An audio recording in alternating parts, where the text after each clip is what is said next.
Hello everyone, welcome to PW only IAS. दोस्तों, बात करें अगर हम 17 फरवरी 2025 के द हिंदू फ्रंट पेज की, तो एक बहुत ही दुखद खबर हमें यहाँ पे देखने को मिल रही है। दोस्तों, वैसे तो ये इंसिडेंट सैटरडे नाइट को हुआ था, बट न्यूज़पेपर के द्वारा आज ये रिपोर्ट किया गया है। अब एक्चुअली आप जानते होंगे, आपने सुना होगा न्यूज़ के अंदर इस मामले के बारे में कि एक भगदड़ हमें देखने को मिली दिल्ली के जो रेलवे स्टेशन के ऊपर, एंड यहाँ पर टोटल 18 लोगों की हमें डेथ देखने को मिली। अभी यहाँ पर जो अभी तक इन्वेस्टिगेशन हुआ है उसमें ये पाया गया है कि दरअसल में ना टोटल 2 ट्रेन यहाँ पर थी जो कि प्रयागराज के लिए जानी थी। एक पर्टिकुलर एक ऐसी ट्रेन थी जो थी प्रयागराज एक्सप्रेस, राइट, और एक दूसरी एक स्पेशल ट्रेन थी सूबेदारगंज स्पेशल, जो कि स्पेशली प्रयागराज कुंभ के जो आपके श्रद्धालु हैं उनके लिए थी। अब यहाँ पर एक रेलवे का अनाउंसमेंट किया जाता है, एंड उस अनाउंसमेंट की वजह से लोग कंफ्यूज हो गए। लोगों को लगा कि शायद जो प्रयागराज एक्सप्रेस है उसका प्लेटफॉर्म बदल दिया गया है, हालांकि वो दूसरे का था, राइट। तो यहाँ पर लोगों के दिमाग में कंफ्यूजन हो गया इस अनाउंसमेंट की वजह से, एंड बहुत सारे लोग फिर फटाफट अफरा तफरी में दूसरे प्लेटफॉर्म पे भागने लग गए, जिस वजह से ये भगदड़ मची, एंड जिसमें टोटल 18 लोगों की हमें डेथ देखने को मिली है। अब ये बहुत ही देखो अनफॉर्चुनेट इंसिडेंट है इस तरह से होना। इनफैक्ट पहले भी हमें प्रयागराज के अंदर भगदड़ देखने को मिली थी, राइट, तो उसमें भी काफी सारे लोगों की डेथ हुई थी। अब यहाँ पर रेलवेज कहीं ना कहीं अपने सिस्टम को बेहतर करने की कोशिश कर रहा है, plus at the same time proper investigation करी जा रही है, एंड उम्मीद यही है कि इन सब चीज़ों से हम कहीं ना कहीं बेहतर सबक लेंगे एंड इम्प्रूवमेंट के साथ इंश्योर ये करेंगे कि आगे कभी ऐसा हादसा ना हो। दोस्तों, डेट है आज की 17 फरवरी 2025, एंड आप सभी का स्वागत है आज के फिल्म बूस्टर न्यूज डिस्कशन में। स्टार्ट करने से पहले मैं आपको बता दूं कि अगर आपको इस सेशन की पीडीएफ चाहिए तो आपको मेरे telegram channel Rishabh Sharma sir PW, यहाँ पर आपको इसकी पीडीएफ मिल जाएगी, जहां पर जाके आप इस पीडीएफ को एक्सेस कर सकते हो एंड साथ साथ अपनी प्रेपरेशन को और भी स्ट्रेंथन कर सकते हो। स्टार्ट करते हैं पहले टॉपिक के साथ, दैट इज मत्स्य 6000। थोड़ा अंडरस्टैंड करते हैं कि आखिर ये मुद्दा है क्या। दोस्तों, हमारा पहला मैंड सबमर्सिबल मत्स्य 6000 3 लोगों को कैरी करेगा इन द ओशन बाय 2026। हो सकता है कुछ बच्चों को समझ ना आया हो, मैं बहुत ही डिटेल में एक्सप्लेन करता हूँ। दरअसल में क्या है, हमारा एक मिशन है जिसको डीप सी मिशन या आप उसको डीप ओशन मिशन के नाम से भी जान सकते हो। दरअसल में ये जो मिशन था 2021 में अप्रूव किया गया था 5 साल के लिए। इसको फेज्ड मैनर के अंदर हमने इंप्लीमेंट करना था। अब इसमें आप नोटिस कर पाओगे हमारी जो मिनिस्ट्री ऑफ अर्थ साइंसेज है वो यहाँ पर इस मिशन को इंप्लीमेंट कर रही है। इनफैक्ट कहीं ना कहीं आप नोटिस कर पाओगे जो prime minister science technology and innovation advisory council के जो 9 मिशन है उनमें से एक मिशन आपको ये भी देखने को मिल जाएगा। अब होता पता क्या है, इस डीप ओशन मिशन के अंदर हम अलग अलग तरह के 6 काम करना चाहते हैं। सर क्या काम है, कौन से 6 पिलर्स हमें यहाँ पे देखने को मिल जाएंगे? देखो, यहाँ पर आप नोटिस कर पाओगे एक तो आपका मत्स्य 6000 ही है, मैं भी आपको एक्सप्लेन करूंगा इसके बारे में। इसके अलावा हम क्या चाहते हैं, ocean climate change advisory services का डेवलपमेंट चाहते हैं। हम चाहते हैं टेक्नोलॉजिकल इनोवेशन करना ताकि हम अपनी डीप सी बायोडाइवर्सिटी को बेहतर बना पाएं। डीप सी सर्विस हम एक्सप्लोरेशन करना चाहते हैं। एनर्जी हम या फ्रेश वाटर कहीं ना कहीं हार्नेस करना चाहते हैं ओशन के, एंड उसके साथ ही साथ हम चाहते हैं एक advance marine station for ocean biology ये डेवलप करना। तो ये डीप सी मिशन या डीप ओशन मिशन के अंतर्गत हमारे 6 पिलर्स हैं। और जैसा मैंने बताया कि एक सबसे इंपॉर्टेंट पिलर क्या है इसका, दैट इज मत्स्य 6000। अब आप पूछेंगे यहाँ पर पहली बात बताओ ये 6000 का मतलब क्या है, यहाँ पे जो मत्स्य 6000 की बात कर रहे हैं। दोस्तों, दरअसल में यहाँ पर आप देख पा रहे होंगे ये क्या है, ये एक सबमर्सिबल है, ठीक है। अब ये जाएगा कहाँ पे, ये जाएगा ओशन डेप्थ में। कितनी डेप्थ तक जा सकता है, ये जा सकता है 6000 मीटर, यानी कि ओशन डेप्थ में लगभग 6 किलोमीटर तक की डेप्थ तक ये जा सकता है। और यहाँ पर ये जो बक्सा है ना, मतलब बक्सा कह लो या जो भी आप कहना चाहते हो, ये ह्यूमन सबमर्सिबल है, यानी कि इसके अंदर होंगे 3 लोग, ठीक है। हमारे जो 3 भारतीय हैं, जो जिनको हम जो 3 क्रू मेंबर्स होंगे वो इसके अंदर कहाँ तक जाएंगे sir, deep ocean mission, deep ocean में जाएंगे, लगभग 6 किलोमीटर तक की डेप्थ तक ये जाएंगे। जैसे हम एस्ट्रोनॉट्स नहीं बोलते, उसी तरह से यहाँ पर क्योंकि ये पानी में जा रहे हैं इसीलिए इनको एक्वानॉट्स के नाम से यहाँ पे जाना जाएगा। अब प्रॉपर इसके अंदर आपके साइंटिफिक टूल्स होंगे, इक्विपमेंट होगा, तो हम कहीं ना कहीं इतनी नीचे जाके सैंपल्स हम यहाँ पे कलेक्ट करेंगे। एट द सेम टाइम कुछ ऑब्जर्वेशन होंगी वो करेंगे, कुछ एक्सपेरिमेंट्स हमें करने होंगे वो हमें यहाँ पे करने होंगे, राइट। तो ये जो आपका सबमर्सिबल है ये टाइटेनियम अलाउ का यहाँ पे बना हुआ है, राइट। एंड आप नोटिस कर पाओगे नीचे नीचे जैसे जाते हो ना तो काफी ज्यादा प्रेशर आपका इम्पैक्ट करता है। तो यहाँ पर ना दरअसल जो मत्स्य 6000 है ये 6000 बार तक का जो प्रेशर है उसको सहन कर सकता है, उसको विदस्टैंड कर सकता है, तो यानी कि अपने आप में काफी सेफ है। तो ये है मत्स्य 6000। आई होप आपको समझ पाए होंगे कि 6000 का मतलब क्या है कि 6000 मीटर या 6 किलोमीटर तक की डेप्थ तक ये जा सकता है।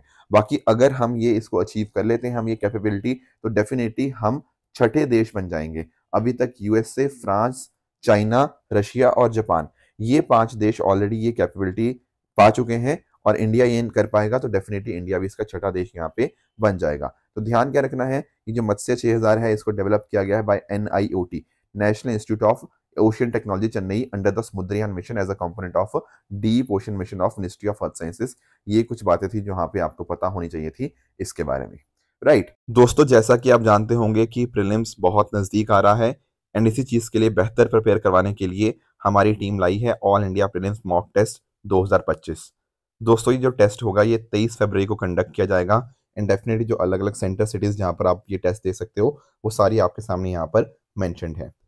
मैं आपसे यही एक्सपेक्ट करूंगा कि आप डेफिनेटली इसमें पार्टिसिपेट करें। आपको बाकियों के मुकाबले भी अपनी प्रेपरेशन कहाँ पर है उसको जज करने का एक मौका मिलेगा, एंड कैसे आप अपने आप को बेटर बना सकते हो वो सब चीज़ें भी आपको यहाँ पे पता लगेंगी। ठीक है, तो नीचे डिस्क्रिप्शन मैंने इसके रिगार्डिंग लिंक दे दिया है, वहां पर जाकर आप इसके रिगार्डिंग रजिस्टर कर सकते हैं। And don't miss the date, it is 23 February, and 5 से लेकर 18 फरवरी के बीच में आप इसमें रजिस्टर कर सकते हैं। आगे चलते हैं अगले टॉपिक की तरफ, that is mission Amrit Sarovar को थोड़ा सा अंडरस्टैंड करने की यहाँ पे कोशिश करते हैं। अभी तक अगर हम बात करें ना तो मोर देन 60,000 पॉन्ड्स इसके अंतर्गत बना दिए गए हैं, पर थोड़ा इसकी बैक साइड में जाके इसको समझते हैं कि आखिर ये मिशन है क्या। दरअसल में दोस्तों ये जो मिशन है ना 2022 के अंदर इसको लॉन्च किया गया था एज अ पार्ट ऑफ आजादी का अमृत महोत्सव। अब इसमें बात पता क्या करी गई थी, इसमें बात ये करी गई थी कि हम हर डिस्ट्रिक्ट के अंदर टोटल 75 पाउंड्स को जो होंगे आपके उनको डेवलप करेंगे, उनको रीजुवेनेट करेंगे। दरअसल में आप लोग जानते हो ना आजादी का अमृत महोत्सव हम 2022 में क्या सेलिब्रेट कर रहे थे, अपनी आजादी के 75 साल सेलिब्रेट कर रहे थे। तो उस समय हमने ये मिशन को स्टार्ट किया था कि हर डिस्ट्रिक्ट के अंदर हम 75 पॉइंट्स को डेवलप या रीजुवेनेट करेंगे, एंड इस तरह से देश भर के अंदर हमारे 50 साल से भी ज्यादा जो अमृत सरोवर होंगे वो इस तरह से बन जाएंगे। क्योंकि आप नोटिस करोगे यार पॉन्ड से कहीं ना कहीं बहुत ज्यादा चीजें बेहतर होती हैं। जैसे फॉर एग्जांपल हम इकोलॉजिकल बैलेंस को हम इंश्योर करने की कोशिश करते हैं, वाटर स्कार्सिटी का जो समस्या है उसको कहीं ना कहीं टैकल किया जा सकता है। प्लस इस पॉन्ड के बनाने से हम इरिगेशन हो गया वो कर पाएंगे तो एग्रीकल्चर को मदद होगी, फिशरीज हो गया, डक्स का हो गया, इवन वाटर टूरिज्म हो गया, ये सब चीजें हम कहीं ना कहीं डेफिनेटली प्रमोट कर सकते हैं। तो इसी को जहाँ पे आप नोटिस कर पाओगे होल ऑफ गवर्नमेंट अप्रोच यहाँ पे अडॉप्ट करी जा रही है, यानी कि बहुत सारी मिनिस्ट्रीज हैं, ministry of rural development, ministry of जल शक्ति, ministry of culture, Panchayati Raj, environment, forest, और भी टेक्निकल ऑर्गेनाइजेशन आपको यहाँ पे उनका पार्टिसिपेशन देखने को मिल जाएगा। तो डिस्ट्रिक्ट को एज अ यूनिट चूज किया गया है, हर डिस्ट्रिक्ट में 75 अमृत सरोवर इस तरह से डेवलप किए जाएंगे। ठीक है, कम से कम उस जगह का जो एरिया होगा वो 10,000 क्यूबिक मीटर कम से कम होगा, मतलब जो होल्डिंग वाटर होल्डिंग कैपेसिटी, और जो पॉन्डेज एरिया होगा वो कम से कम 1 एकड़ होगा। इसके अलावा अलग अलग पर्पज मैंने आपको बता ही दिए, वहां पर लोग गैदर भी करेंगे, वहां पर थोड़ा बहुत है ना घूमने फिरने के लिए भी सोशल गैदरिंग की तरह भी यहाँ पे होगा। एंड और भी अलग अलग स्कीम्स जैसे आपका मनरेगा हो गया, 15th फाइनेंस एजुकेशन ग्रांट्स हो गया, उनके साथ कन्वर्जेंस है, यानी कि मनरेगा के जो वर्कर्स हैं वो यहाँ पर आकर ये पॉइंट्स डेवलप करेंगे तो उनको अपनी सैलरीज मिलेंगी जो मनरेगा के अंतर्गत होती हैं। इन साथ ही साथ अमृत सरोवर भी हम यहाँ पे बना देंगे। उसके अलावा हर खेत को पानी, ये अलग अलग स्कीम्स हमने यहाँ पे इसके अंतर्गत यहाँ पे कन्वर्ज करी हैं। तो क्लाइमेट रेजिलियंस के लिए, लाइवलीहुड के लिए, एंड वाटर रिसोर्सेज के लिए डेफिनेटली बहुत ज्यादा बेहतर हमें देखने को मिल जाएगा। अब ये जो मिशन है अपने सेकंड फेज में आ चुका है, जहां पर हम इंश्योर करेंगे जन भागीदारी, यानी कि कम्युनिटी पार्टिसिपेशन यहाँ पे इंश्योर करी जाएगी ताकि आगे इनको मेंटेन भी कर पाए। बन गया तो इतना काफी नहीं है, आगे उनको मेंटेन करना भी डेफिनेटली इंपॉर्टेंट है। तो अभी तक इस तरह से हमने 68,000 पॉन्ड ऑलरेडी कंस्ट्रक्ट कर दिए हैं या रीजनरेट कर दिए हैं ताकि वाटर स्कार्सिटी को हम यहाँ पे टैकल कर पाए। राइट, अगले टॉपिक पे दोस्तों आते हैं एंड अंडरस्टैंड करते हैं वीर सावरकर इन मार्से के बारे में। दरअसल में दोस्तों नाम तो ऐसे लिखा जाता है पर इसको मार्क्से या मार्से के नाम से प्रोनाउंस किया जाता है। अब प्रधानमंत्री दरअसल में जब फ्रांस गए तो कहीं ना कहीं उन्होंने ना यहाँ पर मार्से का कनेक्शन बताया भारत की इंडियन फ्रीडम स्ट्रगल के बारे में। तो लोगों का, वहां के लोगों का धन्यवाद भी उन्होंने किया। अब थोड़ा सा ना हमें विनायक दामोदर सावरकर जी के बारे में पढ़ना चाहिए, and at the same time कि ये मुद्दा क्या था, मार्से के साथ क्या कनेक्शन है, ये थोड़ा समझना होगा क्योंकि प्रधानमंत्री जी ने इसका जिक्र किया है।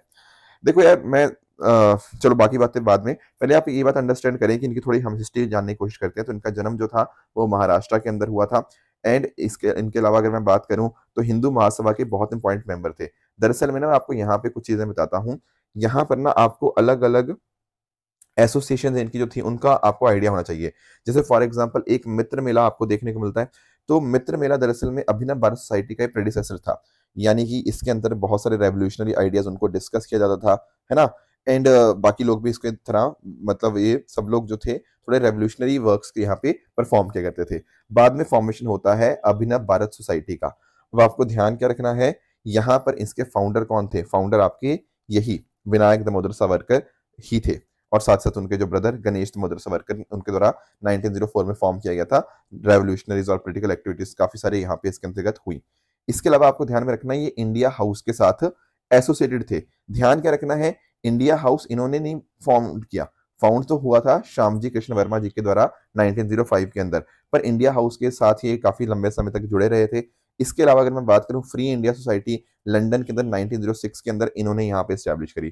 तो स्टैब्लिशमेंट की जब बात आएगी ना, तो अभिनव भारत सोसाइटी और फ्री इंडिया सोसाइटी इन्होंने यहाँ पर सेटअप की। इनफैक्ट अगर हम बात करें ना, हिंदू महासभा आप लोगों ने सुना होगा, हिंदू महासभा के साथ भी ये काफी लंबे, मतलब ये जुड़े रहे। इनफैक्ट इन्होंने यहाँ पे हिंदू महासभा के ये प्रेसिडेंट भी थे, राइट। और भी जो फैक्ट्स हैं मैंने सारे यहाँ पे आपके लिए मेंशन कर दिए गए हैं।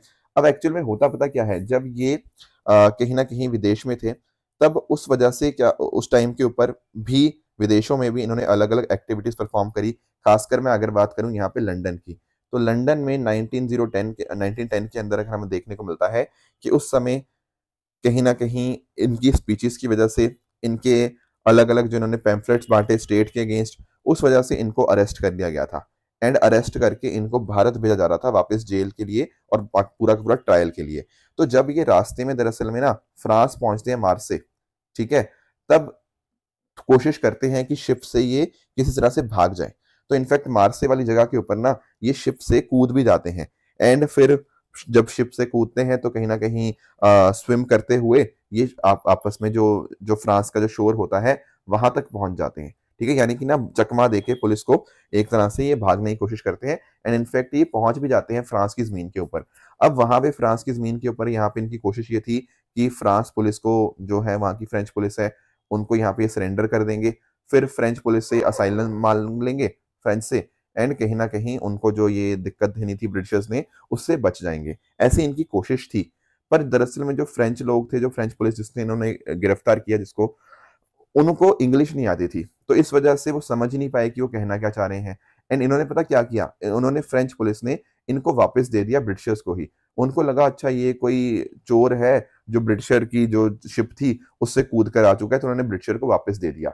अब इससे पता क्या हुआ, फ्रांस और ब्रिटेन के बीच में काफी दिक्कत आई जब बाद में उनको केस समझ आया कि अच्छा ये केस था। इनफैक्ट जो मार्से के लोग थे, फ्रेंच के जो अलग अलग एक्टिविस्ट थे, उन्होंने भी विनायक दामोदर सावरकर का यहाँ पे समर्थन किया था कि अरे फ्रांस पुलिस ने क्या कर दिया है। जो भी कुछ लोग थे, ये तो फ्रांस की सॉवरेनिटी के अगेंस्ट मुद्दा चला गया। तो इस वजह से बहुत सारे लोगों ने भारतीयों का सपोर्ट भी किया था इस समय के ऊपर। तो ये है फेमस जो मार्से इंसिडेंट हमें देखने को मिलता है, जब ये शिप एसएस बोरिया के ऊपर इनको ट्रायल के लिए भारत भेजा जा रहा था। और भी कारण थे, जैसे फॉर एग्जांपल इन्होंने नासिक मजिस्ट्रेट जो था एएमटी जैक्सन, उसके मर्डर के इन्वॉल्वमेंट के अंदर यहाँ पर इनके ऊपर चार्जेस लगाए गए थे, ठीक है। तो उन्होंने एस्केप करने की इस तरह से कोशिश करी। बाकी इनफैक्ट आपको कुछ बातें और ध्यान में रखनी है कि इन्होंने क्विट इंडिया मूवमेंट को यहाँ पे क्रिटिसाइज किया था। एंड इनफैक्ट हिंदू महासभा से बाद में रिजाइन कर दिया था, पर पहले ये हिंदू महासभा के प्रेसिडेंट भी थे। इन्होंने हिंदू राष्ट्र का जो आइडिया है हिंदू नेशन का, उसको भी काफी प्रमोट किया। बाकी इसके अलावा और जो कुछ फैक्ट्स थे, जैसे फॉर एग्जाम्पल मैं आपको बताता हूँ, जैसे हिंदू महासभा के बहुत इंपॉर्टेंट लीडर थे, ठीक है। इनके लिटरेरी वर्क्स की अगर हम बात करें तो इंडियन वॉर ऑफ जो इंडिपेंडेंस है वो इनके द्वारा यहाँ पर बात करी गई। जो first war of Indian independence जो बोला गया था ना 1857 की रिवोल्ट को, वो इन्होंने ही यहाँ पे बोला था। इनफैक्ट इनके द्वारा एक और बुक लिखी गई थी, दैट इज जोसेफ मेज़नी के बारे में, ठीक है। उनकी बायोग्राफी, उनकी पॉलिटिक्स के बारे में एक फेमस बुक है, वो इनके द्वारा थोड़ी लिखी गई है। तो ये कुछ बातें थी आपको पता होनी चाहिए। देखो बाकी जो बातें हैं आप लोग जानते होंगे कि there is a very divided लोग हैं इनके ओपिनियंस के ऊपर, तो मैं उसके बारे में ज़्यादा कमेंट नहीं करूंगा, वो आपकी ऊपर है। बाकी कुछ और फैक्ट्स की बात करें, इन्होंने एक pamphlet Hindutva, who is a Hindu, ये भी यहाँ पे लिखा। इसके अलावा अगर हम बात करें तो 1966 के अंदर इन्होंने फास्ट एंड टू डेथ यहाँ पे स्टार्ट किया था। बाद में 26 फरवरी 1966 को इनकी यहाँ पे डेथ होती है। बाकी आपको जानते ही होंगे कि इनको दो लाइफ इम्प्रिजमेंट यहाँ पे सेंटेंस किए गए थे अंडमान निकोबार के अंदर, जो आपको सेल्युलर जेल देखने को मिलती है, जिसको काला पानी के नाम से भी जाना जाता है। अब यहाँ पे भी कई बार कुछ कंट्रोवर्सीज आती हैं। कुछ लोग कहते हैं कि यार इनने बहुत सारे माफीनामा लिखा गया ब्रिटिशर्स को, काफी लोगों का कहना है कि नहीं, वो रीजंस कुछ अलग थे, तो दैट इज सेपरेट थिंग। बाकी इसके अलावा गांधी जी की जब हत्या हुई थी उस समय भी इनका काफी ज्यादा नाम आया था। ठीक है, तो ये कुछ बातें थी इनके बारे में जो हमें यहाँ पे पता होनी चाहिए थी वीर सावरकर के बारे में। दोस्तों अगला जो टॉपिक है हमें जो अंडरस्टैंड करना है वो है यूएई का ब्लू वीजा के बारे में। दरअसल में ना यूएई ना अलग अलग तरह के वीजा लाता रहता है। जैसे फॉर एग्जांपल यूएई ने already golden visa, green visa ये सब ला रखे हैं। गोल्डन वीजा में क्या होता है, कहीं ना कहीं उन लोगों को यहाँ पे रेजिडेंसी देते हैं जो बहुत बड़े इन्वेस्टर्स होते हैं, एंटरप्रेन्योर होते हैं, कुछ बहुत ही अच्छे स्टूडेंट्स होते हैं या ह्यूमैनिटेरियन पायनियर्स होते हैं, उनको यहाँ पे गोल्डन वीजा के अंतर्गत ये यहाँ पे लॉन्ग टर्म रेजिडेंसी का ऑप्शन यहाँ पे प्रोवाइड करते हैं। उसी तरह से अगर मैं बात करूं, एक इनका ग्रीन वीजा का कॉन्सेप्ट भी है, जहां पर आपके जो स्किल्ड लोग हैं, एंटरप्रेन्योर्स हैं, इन्वेस्टर्स हैं, उनको ये 5 साल की रेजिडेंसी देते हैं। उसी तरह से दोस्तों यूएई का आपको एक ब्लू वीजा अब देखने को मिलेगा। ब्लू वीजा में क्या बात हो रही है, ब्लू वीजा में बात हो रही है उन लोगों को 10 साल की रेजिडेंसी परमिट देने की जिन्होंने एनवायरनमेंट के लिए बहुत ही बड़ा कुछ काम किया है। सर क्या काम किया है एनवायरनमेंट के लिए? देखो, हो सकता है कि आप किसी ऐसे इंटरनेशनल ऑर्गेनाइजेशन के साथ संबंधित रहे हो जो एनवायरनमेंट के लिए काम करता है, या फिर एनजीओ के मेंबर रहे हो, आप कहीं ना कहीं कुछ एनवायरमेंटल वर्क के अंदर आपको कुछ ग्लोबल अवार्ड मिला हो, या आपने कुछ रिसर्च करी, कुछ एक्टिविस्ट रहे हो आप कहीं ना कहीं एनवायरनमेंट के कॉन्टेक्स्ट के अंदर। तो इससे फायदा पता क्या है, इससे कहीं ना कहीं यूएई का जो सस्टेनेबिलिटी का गोल है, नेशनल सस्टेनेबिलिटी गोल, उसको अचीव करने के अंदर मदद मिलेगी। तो इसी तरह से यहाँ पे इन्होंने ब्लू वीजा का भी यहाँ पे कॉन्सेप्ट लाया है। अब आपके दिमाग में आ रहा होगा सर यूएई लेके आया तो हम क्यों डिस्कस कर रहे हैं? दोस्तों एक्चुअली में ना भारत के बहुत सारे लोग होते हैं जो यूएई का गोल्डन वीजा, ग्रीन वीजा वो सब उनको मतलब मिलता है। एट द सेम टाइम ये जो उस तरह से ब्लू वीजा भी इंडियंस के लिए काफी ज्यादा अट्रैक्टिव हमें देखने को मिल जाता है। भारत के बहुत सारे लोग होते हैं, तो इसलिए जब भी ये यूएई के कुछ वीजा वीजा की बात होती है ना, तो इंडिया साथ में मिल ही जाता है, इंडिया का डेफिनेटली जिक्र उसमें होता ही है। तो बिल्कुल बेसिक आइडिया यहाँ पे लेना था, वो हमने डिस्कस कर लिया। अगला दोस्तों हमारे सामने टॉपिक है वो है दरअसल में मित्रा के बारे में। What exactly is Mitra? Mitra stands for mutual fund investment tracing and retrieval assistant. देखो म्यूचुअल फंड आपको पता होगा है ना, म्यूचुअल फंड्स के बारे में हम सब लोग जानते हैं कि कब जब होता क्या है कि बहुत सारे लोग क्या करते हैं, अपना पैसा कहीं ना कहीं एक जगह पूल इन करते हैं। आपका जो म्यूचुअल फंड मैनेजर होता है वो फिर अकॉर्डिंगली इसको इन्वेस्ट करता है अलग अलग जगह के ऊपर। इस तरह से म्यूचुअल फंड्स काम करते हैं। अब कई बार ना हो सकता है कि आपका पोर्टफोलियो इनएक्टिव हो जाए। इनएक्टिव का मतलब क्या होता है? लेट अस से कि आपके अकाउंट में कुछ पैसा वगैरह पड़ा हुआ है, ठीक है ना, बट आपने कभी उसमें कोई ट्रांजैक्शन नहीं करा, ना कोई फाइनेंशियल काम, कोई नॉन फाइनेंशियल। तो यानी कि ना आपका कोई म्यूचुअल फंड था पर आपने कुछ भी ट्रांजैक्शन ही नहीं किया उसमें 10 साल के अंदर, तो वो इनएक्टिव फोलियो के नाम से कहलाया जाएगा। ठीक है, अब कई बार ऐसा होता है यार कि लेटर से एक पर्सन ने इन्वेस्ट करके भूल गया हो, ये भी एक कारण हो सकता है। या फिर हो सकता है इस पर्सन की डेथ हो गई हो और इसको जो बच्चे वगैरह है उनको पता ना हो इनकी कि अच्छा ये भी इन्वेस्टमेंट यहाँ पे करी गई थी। तो ऐसे केस में यार पैसा तो इसी बंदे का था, है ना, हो सकता है या तो पता ना हो या भूल गया हो, whatever might be the reason. तो ऐसे केसेस हो सकते हैं, बिल्कुल हो सकते हैं। अब दिक्कत वाली बात नहीं है, अगर ऐसा कोई आपका कुछ था भी जो आप भूल गए हो या कुछ भी हो गया, कोई दिक्कत वाली बात नहीं। एक नया प्लेटफॉर्म यहाँ पे बनाया गया है मित्रा के नाम से, mutual fund investment tracing and retrieval assistant. अब ये सेबी के द्वारा लॉन्च किया गया है एंड दरअसल में डेवलप किया गया ये आरटीएस के द्वारा। आरटीएस क्या होते हैं? Registrar and transfer agents. दरअसल में ये प्राइवेट कंपनीज होती हैं आरटीएस, जो कहीं ना कहीं ट्रैक रखती है इन्वेस्टर के ट्रांजेक्शन का। जैसे यहाँ पर 2 आरटीएस आपको देखने को मिल जाएंगे, जैसे CAMS computer age management service limited and KFIN technology limited. इन्होंने यहाँ पर इसको यहाँ पे डेवलप किया है कि अगर मान लो कोई भी फॉरगेटन भूल गए कुछ म्यूचुअल फंड इन्वेस्टमेंट हो, तो उसको कहीं ना कहीं सर्च करने के अंदर यहाँ पे मदद मिलेगी, तो उनको पैसा जो होगा उनको वो मिल जाएगा। कहीं ना कहीं रिडक्शन होगा अनक्लेम्ड म्यूचुअल फंड जो आपके फोलियोज होते हैं, एंड कहीं ना कहीं प्रॉपर ट्रांसपेरेंट फाइनेंशियल इकोसिस्टम बन पाएगा। इसीलिए यहाँ पर मित्रा को यहाँ पे सेबी के द्वारा लॉन्च किया गया है। आई होप ये कॉन्सेप्ट आपको समझ आ गया होगा। एक आखिरी टॉपिक हमें और डिस्कस करना है, वो है सूडान वायरस डिजीज के बारे में। अब ये क्या मुद्दा है? दरअसल में दोस्तों सूडान वायरस डिजीज ना दरअसल में कोई नई डिजीज नहीं है, ये आपको 1976 के अंदर ही देखने को मिलती थी। मतलब वहां से पहली बार आइडेंटिफाई हुई थी सदर्न सूडान के अंदर। ये बिल्कुल इबोला की तरह ही आपको सिमिलर देखने को मिल जाएगी, ये एक वायरल हेमोरेजिक फीवर आपको देखने को मिल जाएगा। अब मैं आपको थोड़ा सा समझाता हूँ। दरअसल में ना ये एंजोइटिक वायरस है, समझना। एंजोटिक क्या होता है सर, ये क्या होता है? जूनोटिक तो हमने सुना था, एंजूटिक क्या होता है? दरअसल में अगर मान लो कोई ऐसी बीमारी है जो एक पर्टिकुलर रीजन के या पर्टिकुलर एरिया के लोगों को नहीं, बेसिकली पर्टिकुलर एरिया के जो एनिमल्स हैं उनको इफेक्ट करती है, या फिर पर्टिकुलर सीजन में इफेक्ट करती है, ऐसी जो बीमारी होती है उसको एंजोटिक हम डिजीज बोलते हैं, या एंजोटिक वायरस हम यहाँ पे बोल सकते हैं। ठीक है, अब आप नोटिस कर पाओगे जो इनका रेजरवायर है वो बैट्स के अंदर या फिर नॉन ह्यूमन प्रीमेट्स के अंदर। दरअसल में जब मैं प्राइमेट्स की बात करता हूँ ना, तो इसमें ह्यूमंस भी आते हैं, आपके मंकीज आ गया, आपके एप्स वगैरह आ गया। तो ह्यूमंस को छोड़कर जो मंकीज हो गए, एप्स हो गया या फिर बैट्स वगैरह के अंदर आपको ये इसका रिजर्वायर आपको ये सूडान वायरस का आपको देखने को मिल जाएगा। अब अभी क्या हुआ, ये जो आपको आउटब्रेक देखने को मिला है सूडान वायरस डिजीज का, ये आपको युगांडा के अंदर देखने को मिलेगा। इसका डब्ल्यूएचओ ने यहाँ पे कंफर्मेशन दे दिया है। तो जैसा मैं कह भी रहा था कि एबोला वायरस के काफी हद तक आपको सिमिलर देखने को मिल जाता है, राइट। तो यहाँ पर भी इससे हेमोरेजिक फीवर कॉज होता है। बेसिकली आपके हेमोरेजिक सिम्टम्स, कई बार ब्लीडिंग वगैरह भी देखने को मिलती है, मल्टी ऑर्गन फेलियर्स भी आपको देखने को मिल जाएंगे, या फिर इनफैक्ट ना ये जो आपका इंसेफ्लोपैथी होती है, जहां पर आप नोटिस कर पाओगे कि ब्रेन फंक्शन को जो कहीं ना कहीं इंपैक्ट करता है या ब्रेन स्ट्रक्चर को इंपैक्ट करता है, वो सब चीजें आपको देखने को मिल सकती हैं। इसके अलावा और भी बहुत सारे सिम्टम्स, फीवर हो गया, वॉमिटिंग, डायरिया, ये सब डेफिनेटली देखने को मिल जाते हैं। बाकी एक इंसान से दूसरे इंसान में भी ये फैलता है। कैसे फैलता है, या तो ब्लड शेयर करके, या फिर हो सकता है कंटेमिनेटेड सर्फेसिस मटेरियल के साथ कांटेक्ट में आके भी, बॉडी फ्लूइड्स के साथ कांटेक्ट में आके, ये सब चीजों के साथ एक इंसान से दूसरे इंसान में ये फैल सकता है। तो जैसे जैसे डिजीज सवेयर होती रहती है, उससे ज़्यादा ट्रांसमिशन का रिस्क और भी बढ़ता रहता है। तो स्टार्टिंग में तो थकावट वगैरह से शुरुआत होती है, तो जैसे जैसे चीज़ें बढ़ती रहती है ना, डायरिया वगैरह हो गया, एंड फाइनली जब जाके सवेयर केसेस होते हैं तो वहाँ पे ब्लीडिंग, हेमरेजिक सिम्टम्स, ये सब देखने को मिल जाएंगे। अब इसमें आप नोटिस कर पाओगे, ये नया चीज तो मैंने बताया जैसे नहीं है। 2022 में भी आपको सूडान वायरस आउटब्रेक देखने को मिला था युगांडा के अंदर, तब 164 टोटल केसेस थे एंड 77 डेथ्स हुई थी। यानी कि आप देख पा रहे हो, बहुत ही बड़े लेवल के ऊपर डेथ रेट है इसका। 47% फर्टिलिटी रेट आपको यहाँ पे देखने को मिल जाएगा। तो आज के समय कोई इसका प्रॉपर कोई ट्रीटमेंट नहीं है, पर हम कोशिश ये करते हैं, जैसे फॉर एग्जांपल मलेरिया के सिम्टम्स हो गया, उनको कहने का ट्रीटमेंट करना हो गया। बाकी और प्रिवेंटिव मेजर्स हम यहाँ पे लेते हैं, कॉन्टेक्ट ट्रेसिंग करते हैं, जो जिस पर्सन को हो रखा है उसको आइसोलेट किया जाता है। तो ये सब काम यहाँ पे चल रहे हैं एंड फेज 1 की वैक्सीन ट्रायल्स वगैरह की भी एक्सप्लोर किया जा रहा है। पर अभी आज के समय के ऊपर तो कोई वैक्सीन या प्रॉपर ट्रीटमेंट नहीं अवेलेबल। तो ये बात होगी हमारे सूडान वायरस डिजीज के बारे में।